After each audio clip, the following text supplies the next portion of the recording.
Hello and welcome. What you're looking at is HP Elite 600 G9. G9 is an Intel 12th/13th gen model.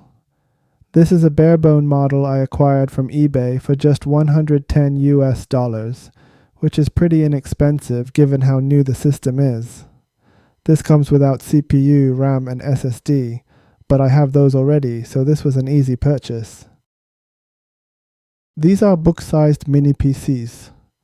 They seem to be fairly large in 2025 with the emergence of NUC-like computers, but they do have the advantage of using desktop CPUs. Like in this instance, I could acquire a barebone unit and use a CPU I already own, which is i5-12500T CPU.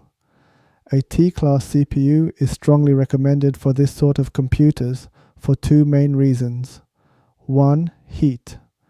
You may have noticed that this one doesn't have top ventilation holes. It draws air from the front only. A 65-watt CPU is going to be a bit too much in a case like this. Two, it's not easy to find a 150 watts power brick. It's not cheap either. What is easy to find is 19 volts and 90 watts power bricks. They are quite cheap as well. Therefore, overall, a T-class CPU is highly recommended for this. Lenovo, Dell, and HP manufacture these mini PCs, but I prefer HP version over others for one simple reason. HP has ditched SATA drives completely. Lenovo and Dell mini PCs have one M.2 slot and one SATA port generally. Some of older HP mini PCs have two M.2 slots, along with a SATA port. So overall, HP mini PCs offer more modern storage options.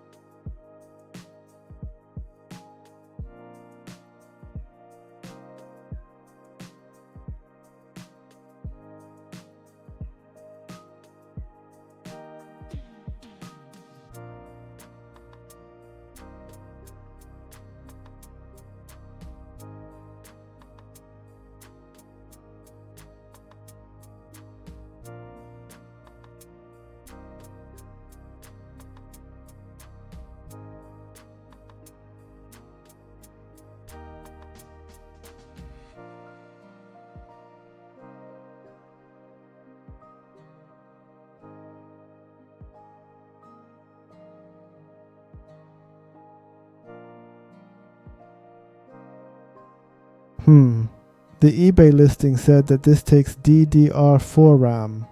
Apparently that's wrong. Thankfully, I keep a spare DDR5 RAM in hands just in case.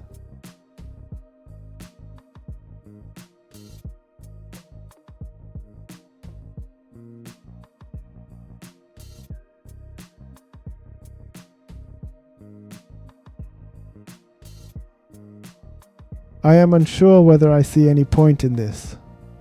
M.2 slots have a soft plastic cover and a thermal pad underneath.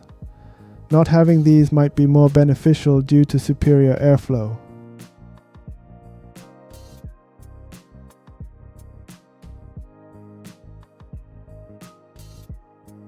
Now, this is a Wi-Fi card, which I also happen to have it around. In fact, I have a few of them. Installing this is easy. Connecting the tiny antenna bits is always a hit or a miss. Sometimes they snap into its place easily. Sometimes they won't.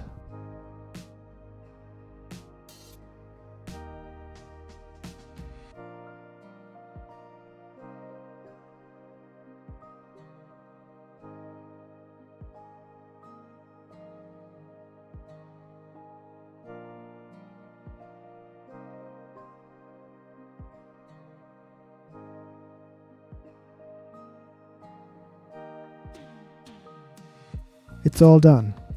Now let's try booting it up. This is probably the most nerve-wracking moment when it comes to mini PCs like this because if it doesn't boot, then you are going to have a bit of troubles. It might not support your CPU or RAM, which force you to go through fetch or buy more components just to troubleshoot. I purchased this as is and cannot return. Good news! It booted up on the first try. Booting successfully generally means it's going to work fine. Anyway, BIOS of these computers are heavily locked. You won't be able to adjust barely anything.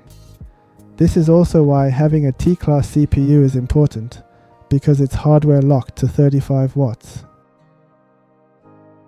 I am disconnecting the internal speaker because it's beeping very loudly every time I exit a menu item.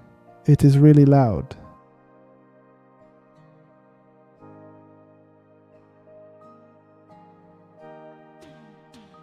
Well, this concludes this video.